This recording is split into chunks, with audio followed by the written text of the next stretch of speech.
Mark Pope was a team captain on Kentucky's 1996 national championship team. Took a fascinating path back to his alma mater. I will say, 1996, and it's at Brendan J. Byrne Arena in the Meadowlands. I was the interim commissioner of the Southland Conference attending that game. Had a Syracuse master's degree, so I erred in my views. I've since been corrected on how my rooting interests go. After college, Mark had a 6-year playing career in the NBA. While playing in the NBA, met his wife, Leanne, daughter of a college basketball coach who was living in New York, while she worked on his David Letterman's personal assistant at The Late Show. Somehow, Mark, Leanne, and I haven't had that conversation, which has to be fascinating. After his career, Mark enrolled at one of the country's top medical schools, Columbia University, studied medicine there for 3 years, decided to leave medicine to enter the passion coaching profession because he believed he could make a bigger impact as a coach. Awesome part of the story. Mark, Leanne, and their 4 daughters embraced all that happens around Kentucky basketball and being the first family of Kentucky basketball, including treating fans to ice cream after a game, which could become expensive, but is a true commitment. Running youth camps in rural areas of Kentucky, particularly those damaged by weather impacts, and hosting a Hoops and Heel fan event specifically for women. Most recently, Mark and Kentucky legend John Wall recreated the famous John Wall dance in Kentucky's Big Blue Madness. Before I introduce Mark Pope, I was looking at that John Wall, and it caused me to think of something I was going to say today. I don't know if you know this, but today is John Wooden's birthday. I think it would have been his 115th birthday if you were a serious basketball fan. So with that side note, let me introduce Mark Pope from the University of Kentucky.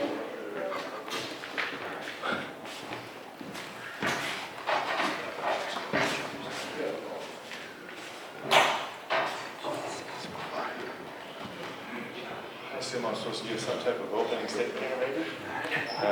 First of all, I did not know that this was John Wooden's birthday. You talk about one of the great leaders in all of sport. He's kind of woven his DNA into everything basketball. So that's actually incredible. It has been the greatest year of all time for the Pope family as we've got to immerse ourselves in Kentucky basketball. We're incredibly excited about what we have going on this year, and that's all I got for you guys. Great to see y'all. Thank you. Hold on just a second, Coach. Questions, raise your hand. Avery and Karsten. Again, Mike, we'll start here in the 3rd row right in front of me, Coach. Ben Roberts, Lexington Herald Leader. Otega away, preseason SEC Player of the Year, but obviously he's been limited these last few weeks with injury. Just what's his current status right there, and any concern at all about missing these first 2-3 weeks of practice with him? Well, if you're going to have a guy miss the first couple weeks of practice, then he really has been out for almost for 10 weeks now. He's the guy to do it. And there's always concern with health. We're just moving back in the rotation. He actually was in practice a couple days ago in his first live scrimmage, really his first possession of live scrimmage. So we're all kind of walking on eggshells, and he got a steal and raced down the floor and took off from outside the free throw line and dunked it. And as he did it, as a coach, you just shake your head and be like, young people. We love these young people. Otega's a guy where you just cannot turn off his competitive motor.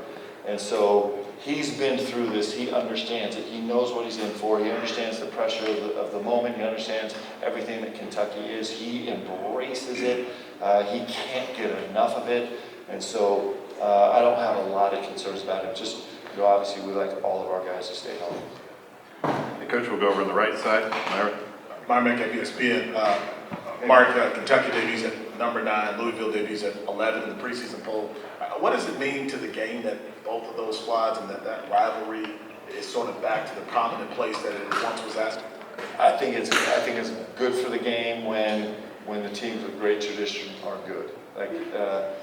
How fun was the NBA last year with the Knicks being good finally again? It makes everything feel right. I was elated that we came in at number 9. We see 9 everywhere we go. We think 9 is in our future destiny, and we're chasing it hard. So I was really thrilled with that. Okay, we'll go over here on our left side. C.L. Brown, the Clarity Journal. How you doing, Mark? How much consideration when you were recruiting Jake out of the transfer portal because of his injury was given to just shutting him down the entire season so he can get back to 100%? Well, listen, he is as unique an individual as I've ever had the privilege of recruiting, coaching, and being around, both physically and mentally and intellectually and emotionally. And so with him, he is racing back to health at light speed right now. It is remarkable what he's doing. We're all kind of shaking our heads and feeling like, how is this humanly possible? He feels like he's, on the verge of being ready to go, and we're just hitting the brakes full time right now to make sure, because his future is going to be incredibly bright in this game. I'm not sure exactly how long the wait is, but I don't think there's a chance we could keep him from playing this season. I think he's too excited, too talented, worked too hard to get back. He's going to be really special. We're going to stay in the middle section.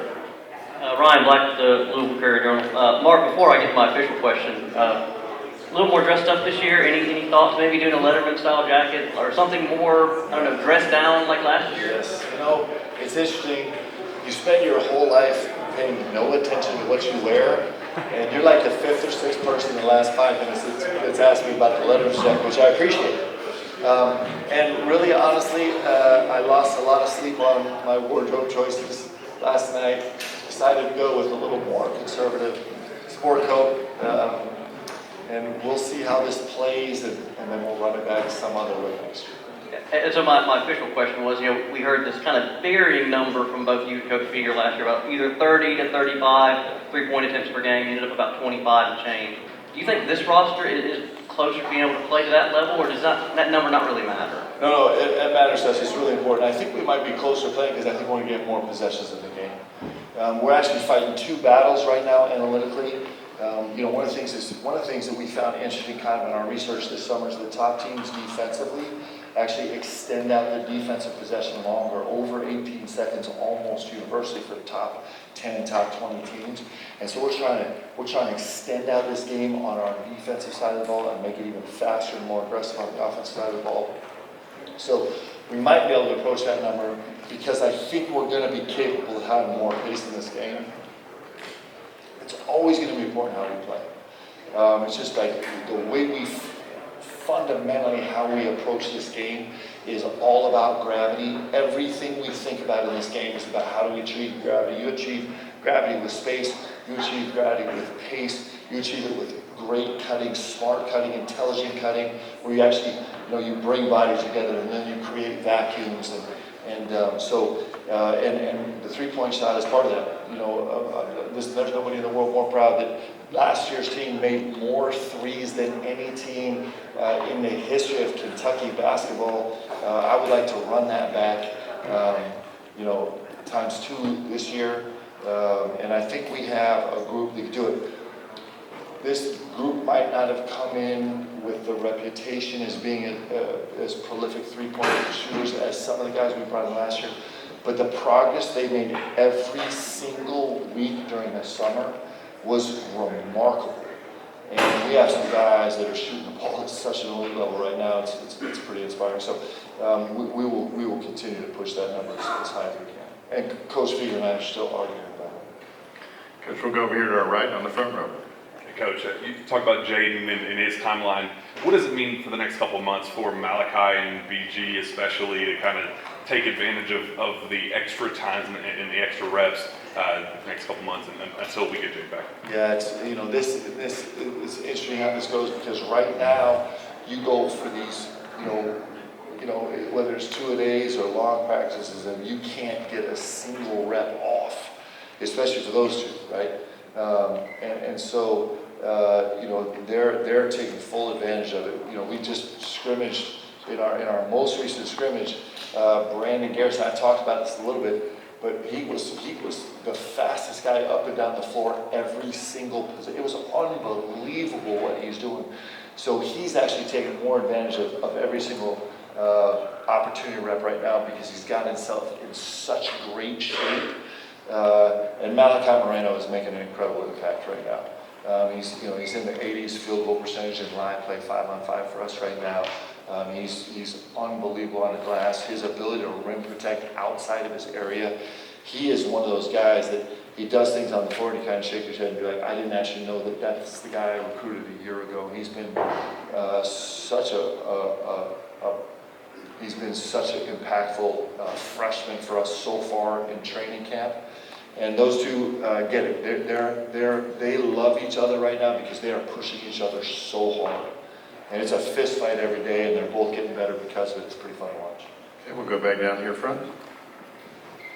Hey Coach, Brad from College Sportscast. Next week, Kentucky may be doing something for the first time, playing a preseason game against an exhibition game against the #1 team in the country.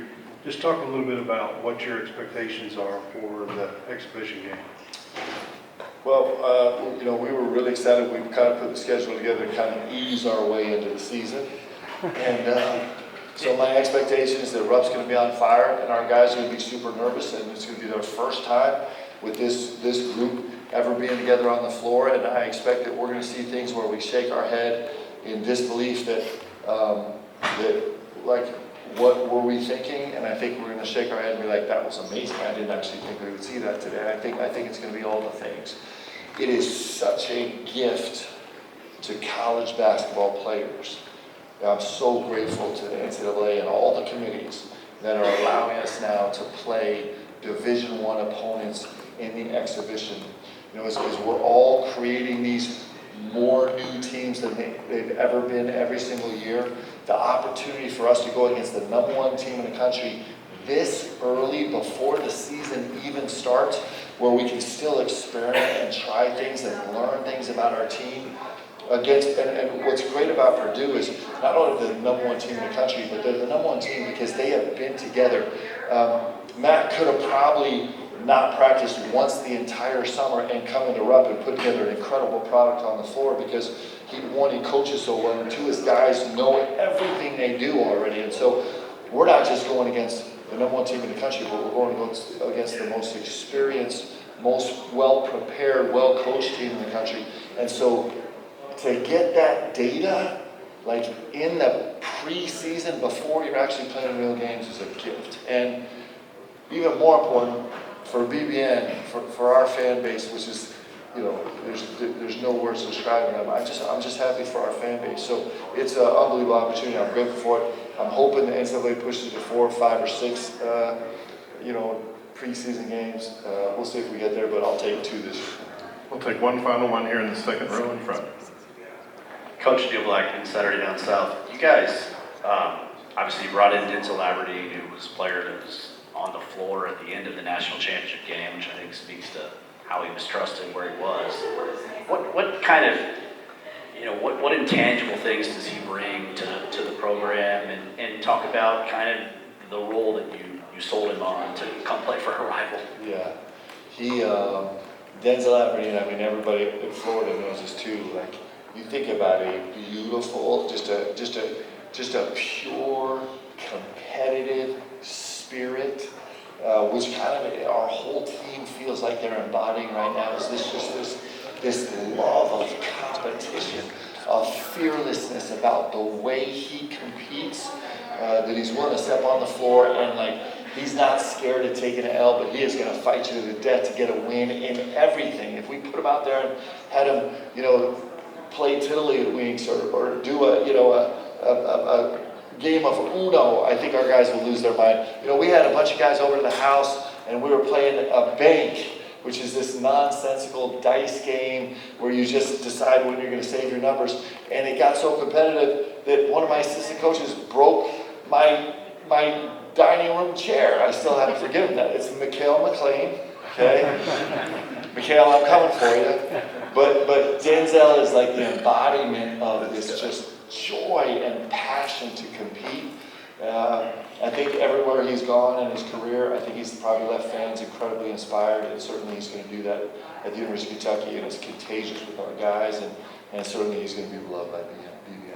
Coach Pope, thank you for your time. Thanks, guys. But, I've got higher aspirations, and this team's got higher aspirations to, do a lot bigger things than that. Can you tell us what they are? A national championship, when it takes care of everything. And the way that our group of guys is built, we really want to win a national championship to bring, Kentucky back to that top one pedestal and, do it for our fans. Pope mentioned that y'all are ranked number 9 in the AP poll. Number 9's the banner you're going for. Did y'all talk about just kind of the weird connections? I think we mentioned that the other day. Trent Noah wears number 9. They put Trent Noah on the little thing about us being, AP number 9 and how this year is supposed to be number 9. So, it's definitely a sign for us. We just take everything like that, into account. How was Big Blue Madness? Big Blue Madness was amazing. That was by far the best event I've ever been part of. I was super nervous, but when we got out there, it was all fun. I'm glad that, we have the best fans in the nation, that they made the turnout like that. Just, incredible. What was your favorite part? Favorite part? Probably when the Trent turned around on his last 3. Oh. Yeah. Or Cam making the half-court shot for the fan on the first try. Who was your favorite outfit? My favorite outfit was, guys are not going to like me for this. I'd probably say, I got 2 of the guys right here, so I'll say Zell and O. I like Zell's kind of spider outfit. It was all together. O's was pretty nice too, but I think mine was the best out of everybody. How did it feel coming in this season as a transfer and, immediately getting that recognition to come here and be at SEC Media Day representing the team? I mean, it's amazing. It's amazing for me to, be a part of this and to get that recognition, being here is a blessing, being able to be a part with these guys, with 2 guys who's Preseason Player of the Year and a guy who's won a national championship. I'm super glad to be here with these people. Jalen, have you heard this thing that, I've seen this constantly about you, that, people think you took more contested, tough shots last year than any player in college basketball? Have you heard that? I've heard that. Coach Pope actually mentioned that to me when I first met him. Were you shocked to hear that, or were you like, "Wow, I did take a lot of tough shots last year"? I wasn't shocked to hear it.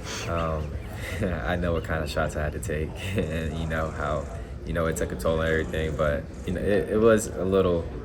It was a little weird to hear it out loud. Oh, yeah. Have you had to catch yourself in practice at times, being like, hey, maybe that was a shot you would have taken at Pitt, but you're not taking it now? Have you had to notice that at all? Not really too much. I mean, I feel like the game's just a lot easier with the group of guys I have around me. They just make it a lot more easier, a lot simple. The way that we play our offense, it doesn't require me to do too much.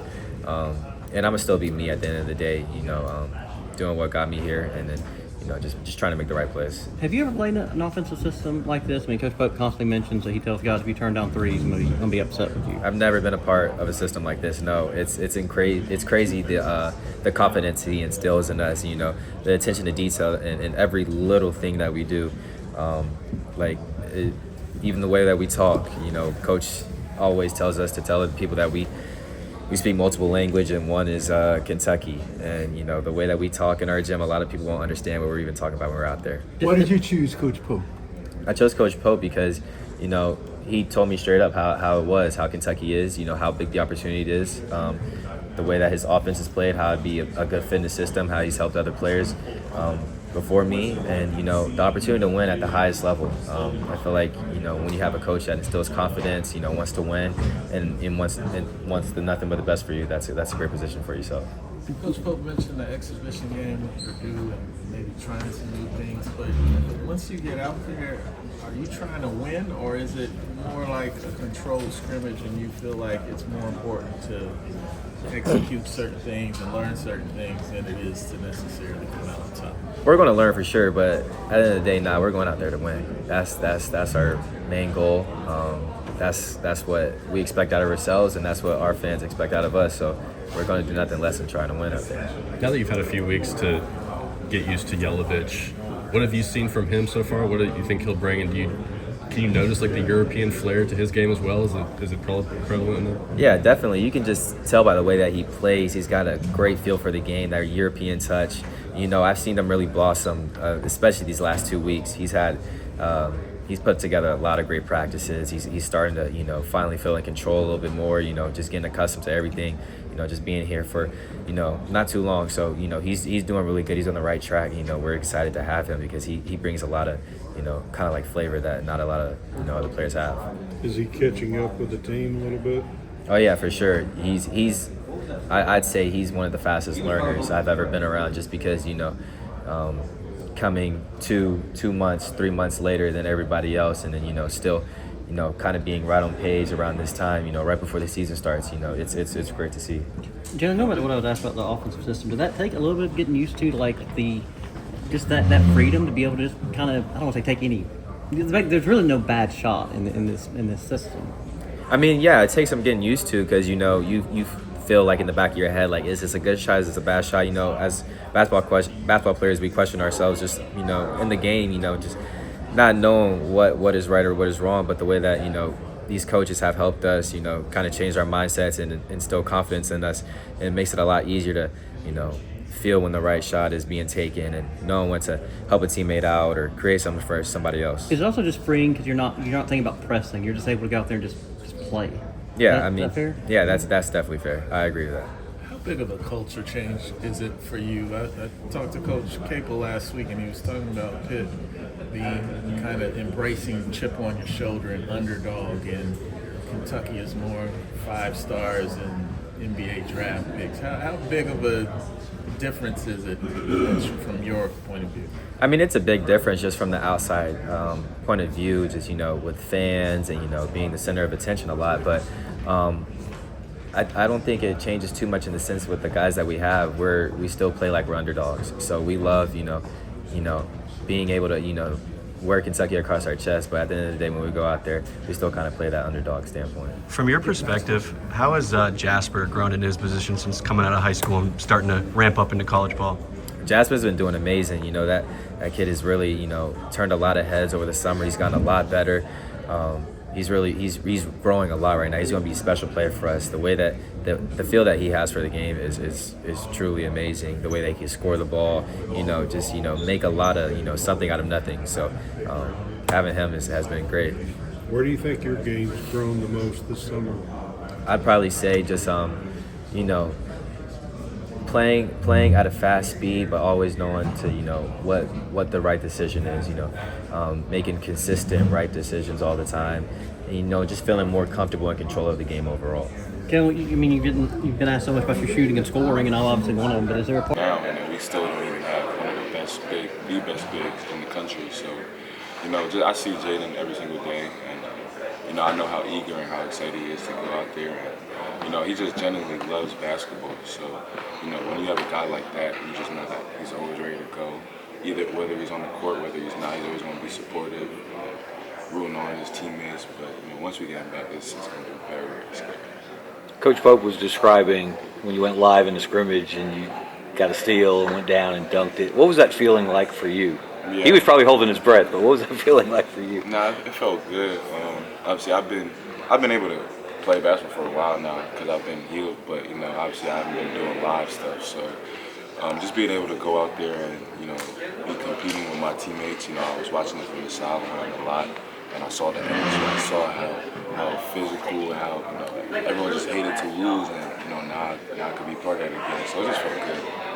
What did you learn watching from a different angle, sitting from the sidelines, about this team that you hadn't seen before? Yeah, I'm picking up on certain players' nuances. Certain guys like to be put in these type of spots. I'm seeing how guys thrive in certain positions, and on top of that, everyone knew that the team was deep, but now like that I was on the side, I could really see like we could play 12 guys. I feel like that's unheard of in college basketball. So that's definitely something I've noticed. What's it been like having Yella there in practice and just kind of adding that new variable that you guys didn't have in the summer? Yeah, it's been great. Yella's getting better every single day. It's hard when we had the whole summer to build our foundation, and obviously it was a new team, so everyone was new, but we were going. So Yella came a little late, but he's been really good. Really physical. He's having to guard a lot of physical guys. BG, Malachi. So, it's getting him better, and, he's been shooting it really well. And then he has a staff around him that, they want to see him succeed, and they're pushing him. Where did you get that name, Ortega? My parents named me it. They're big on names and meanings, so it means we give guys the most praise. That's really a short version of my name, Ortega. But Who's some of the players you admire growing up? Who are some of the players you admire growing up? LeBron's my favorite player. I always try to model my game after him in terms of like how he does everything on the court.